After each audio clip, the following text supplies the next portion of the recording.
네, 사법논담 두 분과 함께합니다. 장윤미 변호사 모셨고요. 어서 네, 오세요. 안녕하세요. 신인규 변호사 모셨습니다. 어서 오세요. 네, 안녕하세요. 신인규입니다. 네, 요즘 뭐 이 뉴스 빼면 거의 다룰 게 없어서 이재명 대표 체포 동의안 처리 문제가 일단 뭐 최고의 현안인데 저희가 하도 이야기를 많이 해서 네. 지금 약간 각을 좀 틀어서 두 분께 이 점을 좀 드리려고, 그러니까 이 질문을 드리려고 하는데요. 어차피 뭐 기소될 거 아닙니까? 기소는 하겠죠. 그렇죠? 그럼 결국 이제 법정에서 가서 이제 그 본격적인 다툼은 법정에서 이루어질 텐데 결국은 키는 김만배 씨가 쥐고 있는 거 아닌가요? 그렇게 보는 게 맞을 것 같습니다. 그렇죠. 예. 자, 그럼 한번 이 질문부터 시작을 해보겠습니다. 김만배 씨가 입을 열까요? 저는 그 가능성은 현저히 낮다. 일단 두 가지 이유가 있을 것 같은데요. 일단 김만배가 입을 열 동의인이 없습니다. 입을 열게 되면요. 실제로 본인은 이게 428억 원을 뇌물로 주기로 약속했다는 것이 잖아요. 제일 중요한 사실은. 이게 뇌물 공여를 약속했다는 것도 범죄에 활용된 돈으로 평가를 받게 되는 거예요. 나중에 이게 유죄로 되고 본인이 거기에 부합하는 진술까지 한다. 다 추징몰수 당하게 됩니다. 그러니까 직접 주지는 않았다 하더라도 않았다고 주기로 하더라도. 약속한 것도 그렇습니다. 그래서 문제가 되고 본인의 혐의가 또 짙어지는 부분이 있고요. 그리고 이 수사 과정 중에서 그렇다면 검찰과 저는 뭐 남욱 변호사 등등은 지금 영장을 추가로 치고 이렇게 진행하고 있지는 않잖아요. 김만배가 와도 뭔가 이렇게 주고받을 게 그렇다면 그게 있을 것인가 검찰로서 김만배 입을 열게 할 지렛대가 있을 것인가 그것도 사실 있다고 보여지진 않습니다. 그리고 전 더 중요한 건 사실 428억 원이 실제로 이재명 대표에게 갈 돈이 아니었기 때문에 입을 열 수가 없다라고 생각하는 편이에요. 사실 자체가 아니다. 네, 왜 그러냐면 이 곽상도 전 의원 이 재판부에서도 이 녹취의 증명력 그러니까 믿을 수 있는 그런 증거인가와 관련해서 그렇지 않다라고 얘기를 합니다. 왜냐하면 그 당시에 김만배는 대장동 일당과 돈을 갖고 엄청 싸우던 때예요. 그래서 내가 누구에게도 줘야 되고 곽상도에게도 줘야 되고 뭐 그분에게도 줘야 된다라고 허황되게 이야기를 하는 걸로 보인다는 취지입니다. 자기가 가져갈 파일을 늘리기 위해서. 그렇다면 그 말이 맞기 어려운데 여기에 등장하는 똑같은 동일한 잣대로 봤을 때 이재명이 과연 그 돈을 가져갔을 것인가의 문제 그리고 그게 사실일 것인가의 문제 상당히 물음표로 남아 있습니다. 신인규 변호사는 어떻게 보세요?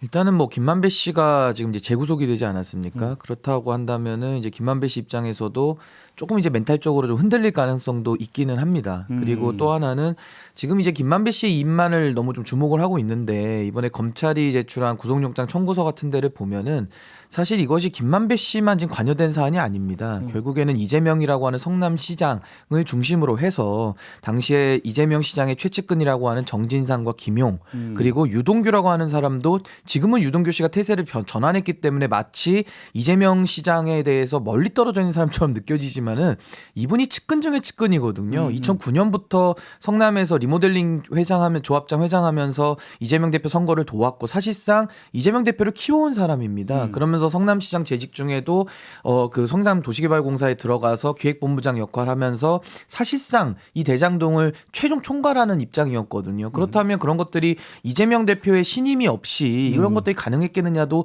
하나의 쟁점들이기 때문에 저는 김만배 씨가 본인이 입을 다문다고 해서 이 지금 의혹이 사라지는 것이 아니거든요.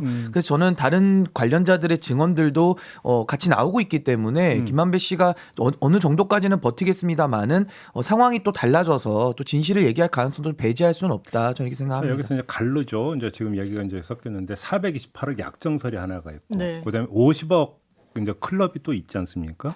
근데 자 일단 428억 약정가 그 428억이라는 돈을 이재명 대표한테 주기로 했다, 네. 약속했다. 네. 바로 요 대목인데 지금 그 약정설이 나온 그러니까 그 것이 어떤 물증이 지금 없는 거잖아요. 없죠. 물증이 없는 상태에서 약속의 주체는 한쪽은 이재명, 한쪽은 김만배 이렇다라는 거죠. 그렇습니다. 그런데 김만배 씨가 그럼 부정을 하면 다른 사람들이 김만배로부터 들었다 하더라도 김만배 본인이 부인을 하면 어떻게 되는 겁니까? 그러면 증거 능력이 없습니다. 일단 그 녹취에서 뭐 김만배로부터 들었다는 남욱, 뭐 이런 유동규 씨의 여러 구체적인 진술들이 나오고 있습니다. 증언 형태로도 나오고 있는데 원 진술자가 그런 말을 내가 실제로 한 것이 맞다라고 이야기해야지만 증거로 쓸 수가 있는데 이번 이재명 대표에 대한 영장 청구서가 왜 반쪽짜리라면요. 이 지금 거론하고 있는 428억 원이 사실 업무상 배임의 마침표 성격입니다. 업무상 배임은요.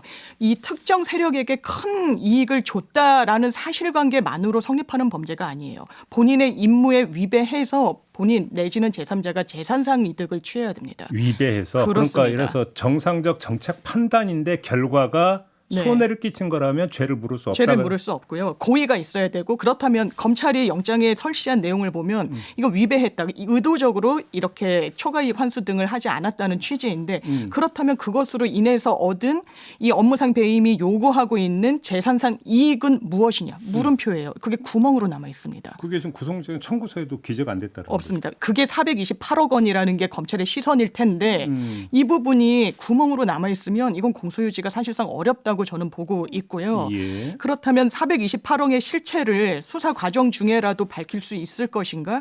지금 김만배는요. 이 곽상도 전 의원의 재판부와 동일한 형태로 항변을 하고 있습니다. 나 그때 사실 과장했어. 거짓이었어. 조금 부풀려서 얘기했어라고 이야기를 해요.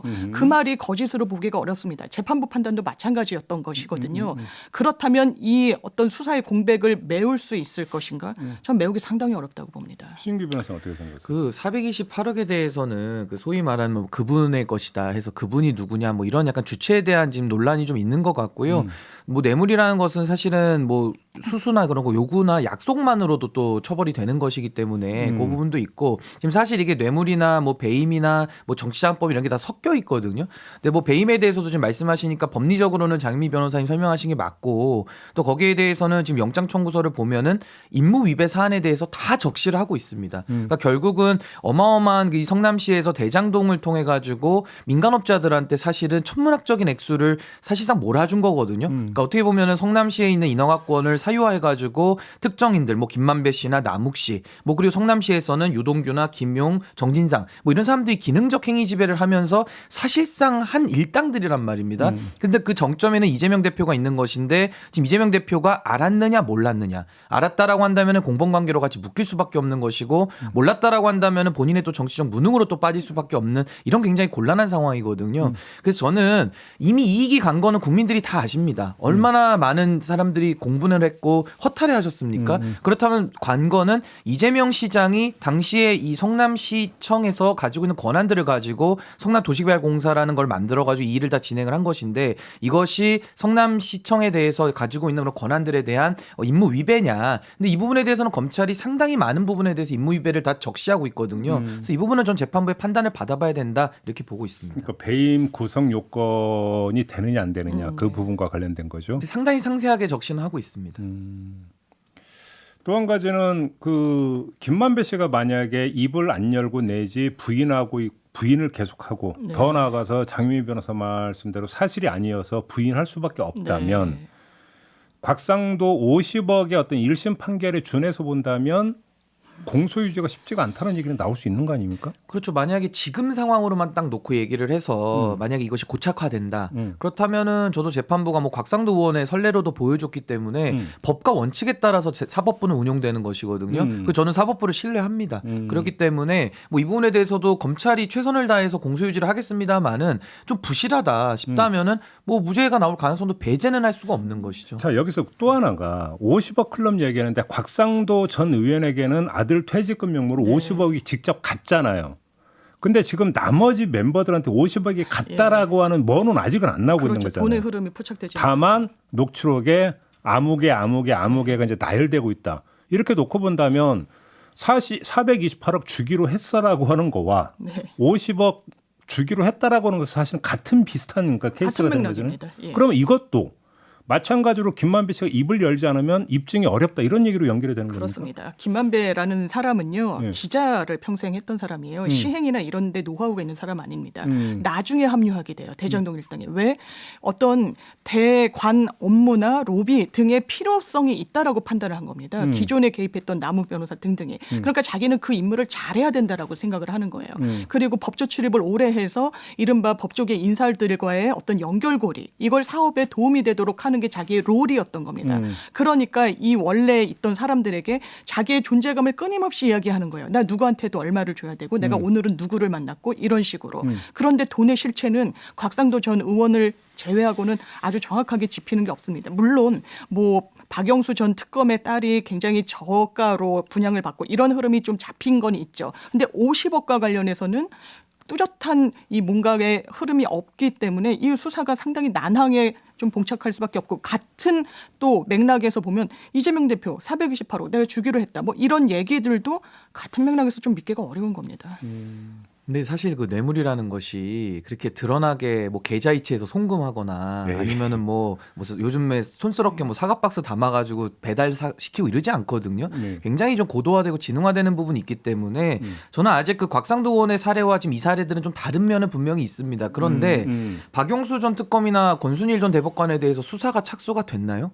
지금 수사조차도 안 하고 있거든요. 그렇기 때문에 돈의 흐름 여부는 지금 밝혀질 수가 없는 겁니다. 수사를 해야 그 관련자들 소환을 하고 돈을 누가 어떻게 흐름을 통해 가지고 전달이 되는 것들인지 여부를 밝혀야 되는 것인데 지금 그 녹취록만 나와 있다 뿐이고 실제 수사 착수를 안 하다 보니까 이 부분에 대해서는 당연히 저는 진실이 지금 밝혀질 수 없는 그런 장애가 사안이 있다는 제가 것이고요. 왜 그 질문을 드리냐면 화천대유가 되든 천화동인이 되든 그쪽의 어떤 그 자금 흐름은 계속 추적을 해왔을 거 아닙니까? 엄청 했죠. 그러니까 네. 만약에 거기서 뭔가가 있었다면 거기서 묻어 나오는 건 있었어야 되는 거 아니냐? 당연히 그거거든요. 있어야죠. 근데 지금 네. 그 부분에 대해서는 지금 수사가 지금 제대로 안 이루어졌기 때문에 저도 지금 특검 얘기도 나오는 거 아니겠습니까? 그러니까 네. 곽상도 의원만 받았을까요? 그러니까 그러니까. 그거에 대해서는 의문이 있는 건 사실이잖아요. 바로 그 지점인데 그러면 정말로 지금 신윤기 변호사의 어떤 지금 의심이 저는 합리적 의심이라고 생각을 하는데 그러면 검찰이 포착을 하고 아직 공개를 안 하고 있는 건지 아니면 못 찾아낸 거라고 한다면 지금 수사를 제대로 하고 있는 건 맞는 건지 요 얘기로 연결 안 될 그래서 수밖에 제가 없는 요거 거죠. 하나만 더 설명을 드리면 그래서 권순일 대법관 같은 경우는 김만배 씨랑 8번을 만났다 대법원에 들락날락했다라는 그런 얘기도 기사가 됐고요. 또 하나는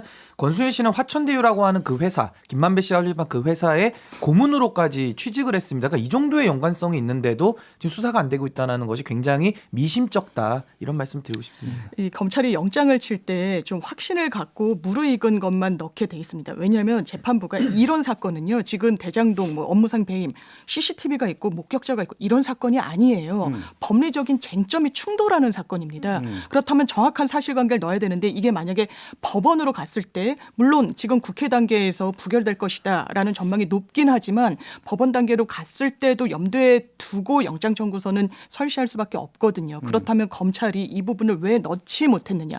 저는 안 넣었다라기보다 넣지 못했다라고 생각합니다. 이게 왜냐하면 공소사실 자체를 재판부 입장에서 이 부분이 제대로 입증도 안 됐는데 영장 청구의 하나의 사유로 들어가게 된다? 이거는 법리적으로 다툴 필요가 있고 피해자의 방어권을 위해서 지금 좀 이 수사가 무르익지 않았는데라고 보여지는 한 단면일 수 있거든요. 전 그래서 빠졌다라고 생각합니다. 알겠습니다. 그러면 조금 전에 이제 장유미 변호사의 말씀으로 돌아가서 장유미 변호사는 428억 약정설 자체가 사실 무근일 수가 있기 때문에 네. 김만배가 입을 열고 싶어도 못 여는 부분도 있을 거다라고 네. 말씀을 하셨는데 알겠고 일단 그건 킵해놓고 네.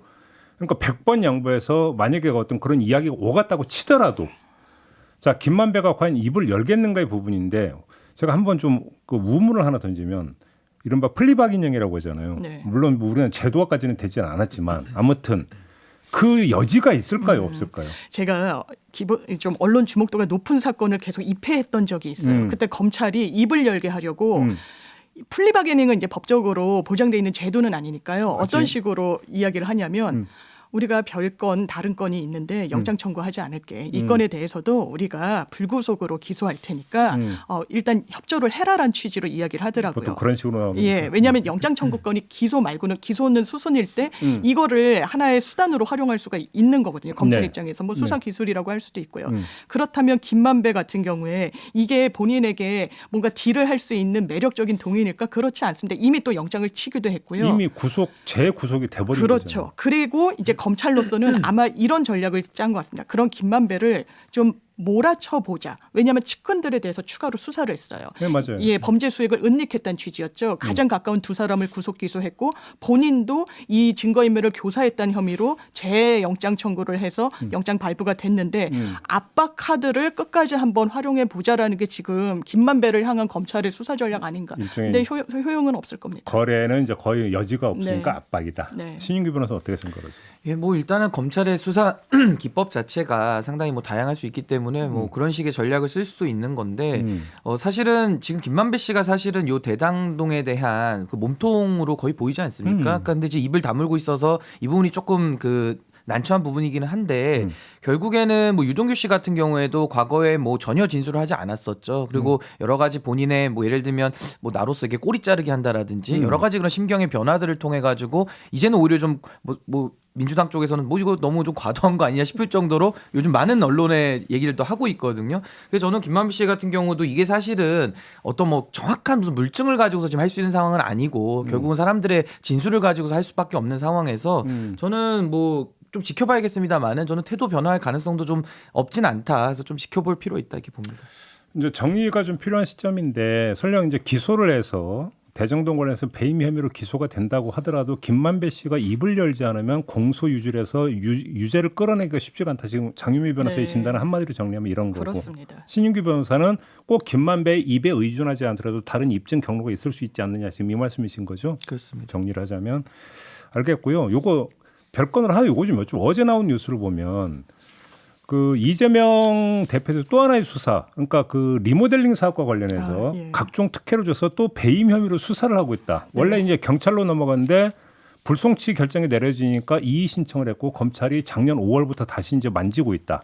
요 보도가 나온 게 있었는데 네. 제가 궁금한 게 재미난 게 유동규 씨가 2014년 8월까지 여기 조합장을 지냈다고 하는데 네. 근데 아무튼 그 사이 유동규 씨가 지금 태세가 바뀐 거잖아요. 완전히 바뀌었죠. 그러면 이 건에 대해서도 그러니까 충분히 진술을 했다고 그러니까 추정하는 게 상식이겠죠. 그렇죠. 근데 왜 아직까지 쥐고 있나요? 아, 모르겠습니다. 이게 너무 산발적으로 사실 저인망식 수사라는 표현을 쓰는데 A가 안 되면 B를 훑고 B가 안 되면 C를 훑고 이런 식으로 훑고 있는데 아마 이재명 대표를 타겟팅해서 지금 수사의 방향이 그렇다라고 보여지고요. 그 당시에 깊숙이 관여했던 거. 지금 사실상 유동규 씨가 대장동이나 이런 사업에도 많이 개입해 있지만 이 조합장이라는 지위는 완전히 이 어떤 흐름을 자기가 쥐고 있었다고 보는 사람이 맞기 때문에 아마 진술을 했을 거라고 봅니다. 시간도 많이 경과했고 그렇다면 이것도 타이밍을 고르고 있는 거 아니냐. 근데 수사는 그렇게 하면 안 됩니다. 그냥 담백하게 해야죠.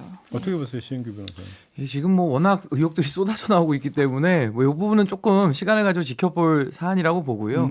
지금 어찌됐든 간에 이 김만배 씨나 이 유동규 씨 그리고 남욱이나 지금 정진상 김용에 대한 것은 지금 굉장히 다수들이 연루돼 있기 때문에 저는 어디서 이게 또 어떤 증거들이 튀어나올지 모른다. 그래서 조금 더 지켜볼 필요가 있다 이렇게 봅니다.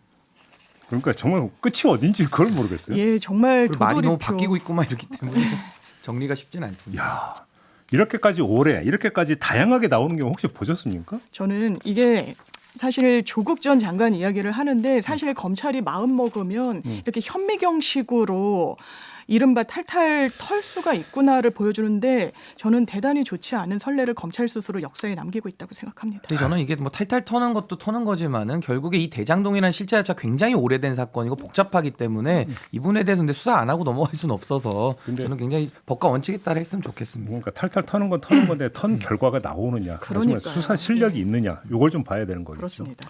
알겠습니다. 자, 오늘 4분 논담은 이렇게 마무리하겠습니다. 두 분 수고하셨습니다. 감사합니다. 네, 감사합니다.